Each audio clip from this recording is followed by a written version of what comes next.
Now, rearranging my display is something that I do from time to time, and the way I displayed my MOTU collection right now is something that will most likely change in the near future, and that's a way for me to keep my collection room fresh and being able to just, get busy with my toy collection.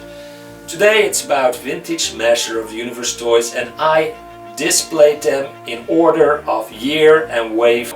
I don't have a complete set of each year. You're gonna see a lot of toys missing from certain waves, but bear with me, it's still, I think, a fun collection that I'd like to share with you. So let's start with the year 81-82, when Master of the Universe saw the first light in the toy house. Now, before we dive into each and every wave of MOTU toys, I thought it would be fun to just give you a 360 view of the toy room, the way everything is set up at the moment. And it's not done, it's always work in progress, so you're gonna see a lot of things change here over the time. There's my G.I. Joe collection, really love that. And like I said, this is my wall of MOTU, so it's basically all MOTU on this wall, except for the Transformers that sit on top of the wall of MOTU. Really like my Transformers as well. Right, let's move over to the other side of the room. Got some Lego sitting down there, waiting to be sorted out. There's some more Transformers, Star Wars, and if you watch the channel, you know I'm a big fan of 80s Lego set, especially the space Lego sets, really cool. And there's some more MOTU next to Mask, love Mask, but Master of the Universe is definitely dominating my toy room. It's taking over because there's so much cool stuff in the Master of the Universe arsenal. So that's a 360 view, quick view of how the room is set up right now. Now it's time to move into the first wave of Master of the Universe toys. It all started in the year 81-82, that's when the Masters of the Universe toy line kicked off, and it gave us the original 8. He-Man, Skeletor. On the side of good we got Stratos, Man-at-Arms and Teela. And on the side of evil we got Merman and Beastman. And then there was Zodak. Also, 81-82 gave us 2 vehicles already from the start. The Battle Ram, and we got a Wind Raider. And when I started displaying in order of year, it gave me a different perspective of my toys, because I always figured Zor was part of the first wave, but we got Zor later on in the toy line. We got Screech on the start of the release of these toys. There it is, Castle Grayskull. Till today it brings back so many cool memories. This was the centerpiece of all my adventures when I played with my Master of the Universe toys in the 80s, and I decided to display it with some diorama pieces, just small bits here and there, and some rocks around it, just making my display that little bit more dynamic. And I love this Castle Grayskull, and each one was hand painted. I got a few Castle Grayskulls in my collection, and none of them is the same. Let's have a quick look at the interior of the castle.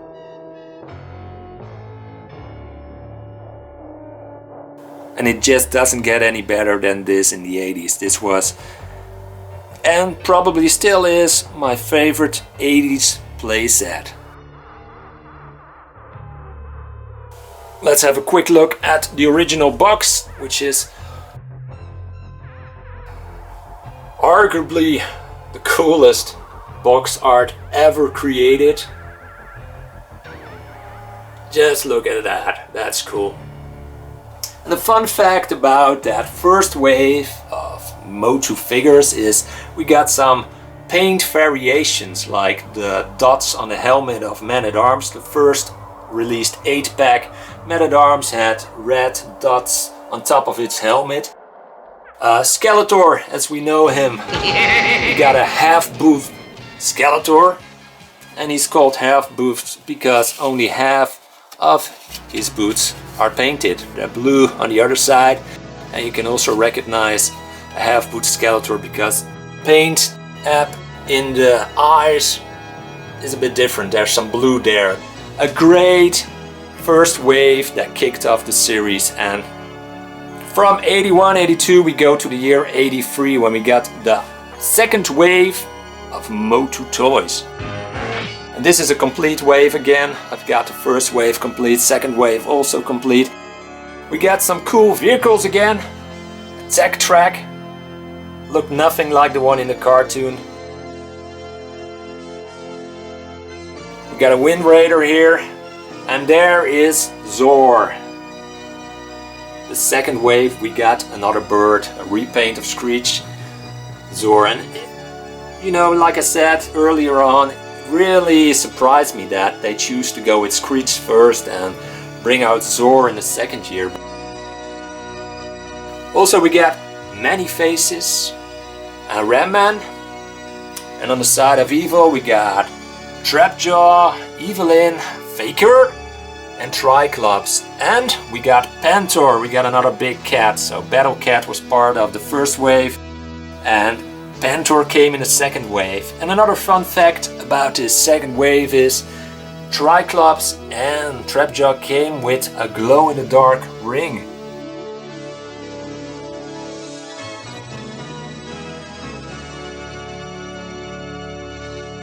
Having that second wave complete as well, and from wave 2 we go to the third wave, and that gave us another castle.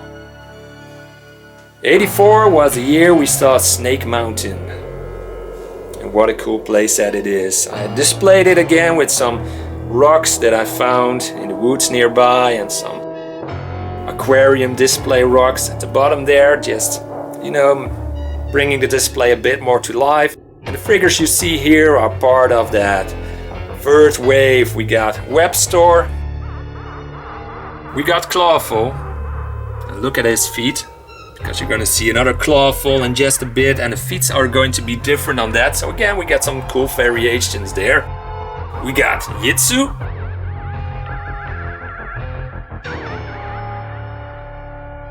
there's Clawful again, and his feet are different now. These are the Skeletor feet. The one I just showed you earlier, those are the same feet that you're gonna see with Whiplash, with Buzz Off, so that's a cool variation there. We got Cobra Khan, Whiplash there. We got the Battle Armors, Battle Armor He-Man and Battle Armor Skeletor. In the back there, Mechaneck on his Road Ripper, or Ground Ripper I believe it's called in the Origins line now. There's a Roton, love that toy. There we have Fisto riding Stridor, and that's the way I always played with him, that's the way I think it belongs. Dragon Walker, Prince Adam, Orko and Buzz Off finish up the lineup. And we got one extra bit of toy in the year 84, and that was the weapons pack.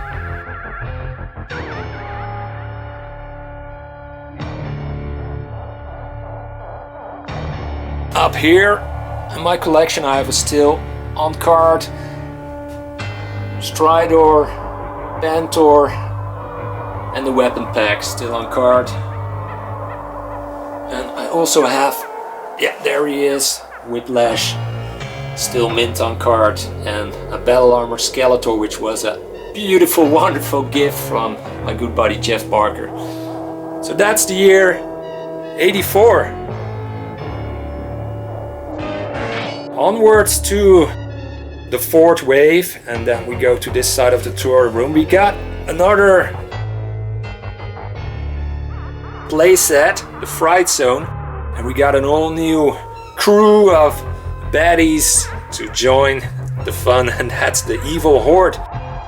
85 was the year we got Hordak with his gang of crooks. We got Modilok up there, Grizzlor, Montana, And there is Leech.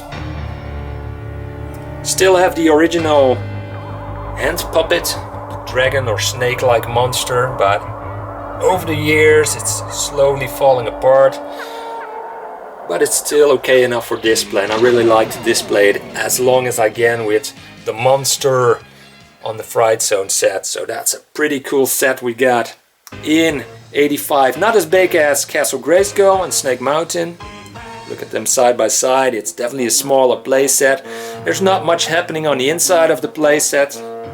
Same goes for Snake Mountain, I guess, but the exterior is really cool, especially for displaying. We also got some cool other figures and vehicles. We got a lot of vehicles that year. I think Wave 4 is also complete. We got another horsey, Night Stalker. And we got the Bashasaurus, Spider, and Land Shark. Skeletor got a Land Shark. And we got basically a vehicle. It's a troop carrier, if you like, the Battle Bones set. And you already seen some of the figures from that lineup. We already looked at the Horde, but we also got 3 of my favorite baddies in the arsenal of Skeletor. We got 2 Bad, Stinkor and Spikor. We got a different Skeletor variation that year. Dragon Blaster Skeletor. If you look at one of these, make sure that you have the green little lock included. That's often missing. Chain sometimes has rust corrosion, but this one is in pretty good nick too. And the Skeletor that goes with it should be a hard head Skeletor, not a soft head Skeletor we got with the first wave and the third wave of figures. We also got Thunder Punch, He-Man, Mossman, Roboto, and Cyclone. And why are there two Bads in my collection? Again, that has to do something with the variation. If you look at 2-Bad from this angle, you can see he has a straight back. If I bring out my other 2-Bad, he has a round back. So you got a flat back variant and you got a round back variant. So that's Wave 4, and after 4 comes Wave 5 in 1986. We got another playset for the Horde, the Slime Pit, and I had so much fun with this Slime Pit. There's one of the original Slime Pit vessels, containers that holds the slime, still got slime in it. We got a different Hordak version, Hurricane Hordak. We got the Horde Trooper, Multibot. There's the other half of Multibot. And we got another baddie for Hordak. And on the side of good, we got Extendor, Rio Blast, Rockon and Stondar, Snout Spout. And we also got a new vehicle. This is the Laser Bolt from 86. And we got a new fraction again. 86 gave us the first 3 Snake Man. Rattler, King Hiss and Tongue Lasher joined the ranks of MOTU figures, and did I love these figures. Behind there you can see some small weapon packs, the Stilt Stalkers and the Laser Attack. Don't know the exact name for it at this moment. One more wave here, and that's Wave 6, year 87. This is a wave that I don't have a lot of figures in. This is far from complete, but the figures that I have are the figures that I like of that wave. We got the movie with Dolph Lundgren back in 87, so 3 figures came along with that. Saurod, Gwildor and Blade. We got Mosquitor for the Horde. Really love Mosquitor. In my opinion, he's one of the strongest figures from the 6th wave. And we got Squeezed and Snakeface to join the Snake Man.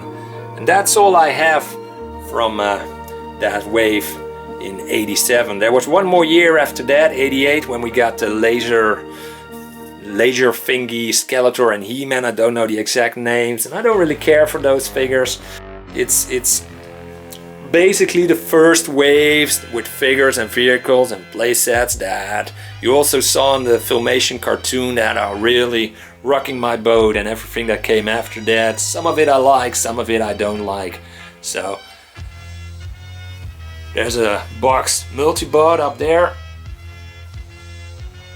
And also from the Horde, I got a carded Montana over there, and don't know if I showed you this. This is an original He-Man, the original first 8, still on card.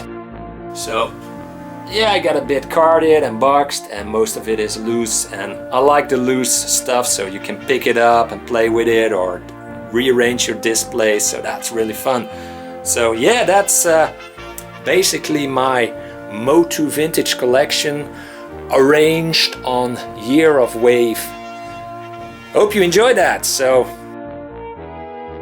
back to the studio now. And that's all we got time for today's video. I hope you enjoyed this little look at my vintage MOTU collection and the way I displayed it at this time.